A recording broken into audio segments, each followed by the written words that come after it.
সুমিত্রা বসে আছে অসীমদের বাড়িতে। সুমিত্রা আর অসীম ক্লাস 11-এ পড়ে। আজ অসীমের কথা রাখতে ওদের বাড়িতে এসেছে। খুব ভয় করছে সুমিত্রার। আজ অসীমদের বাড়িতেও কেউ নেই। সবে সবে সুমিত্রা আর অসীম প্রেম করছে। এই বয়সে যেটা হয়, নিজের শরীরের ইচ্ছাগুলো চেপে রাখা যায় না। অসীম সুমিত্রাকে ওর ঘরে বসতে বলল। সুমিত্রার বুকের মধ্যে টিপটিপ করছিল। দাঁড়িয়ে দাঁড়িয়ে অসীমের ঘরটা দেখছিল। অসীম ঘরে ঢুকলো যখন, তখন সুমিত্রা অন্যদিকে তাকিয়েছিল। অসীম সুমিত্রাকে পিছন দিক দিয়ে জড়িয়ে ধরল।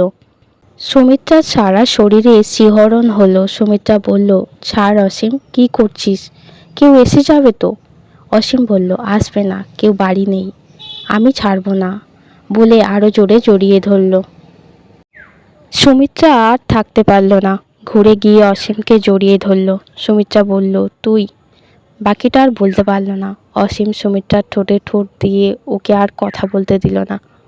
ভালোবাসার অনুভূতি কেমন আজ দুজন দুজনার কাছে এসে বুঝতে পারছে।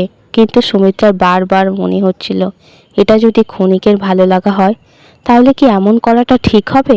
অসীম সুমিত্রাকে জড়িয়ে বিছানায় শুয়ে পড়ল। সুমিত্রার মুখ লাল হয়ে গেল। সুমিত্রা বলল, অসীম, তুই কিন্তু কিছু উল্টোপাল্টা করবি না। অসীম হাসতে হাসতে বলল, তুই আমায় আজে বাজে ছেলে ভাবিস না, আমি ওসব বাজে কাজ করব না। আগে তোকে বিয়ে করব, তারপর। সুমিত্রা বলল, তারপর কি? অসীম বলল, তারপর কি এখন দেখাবো তোকে?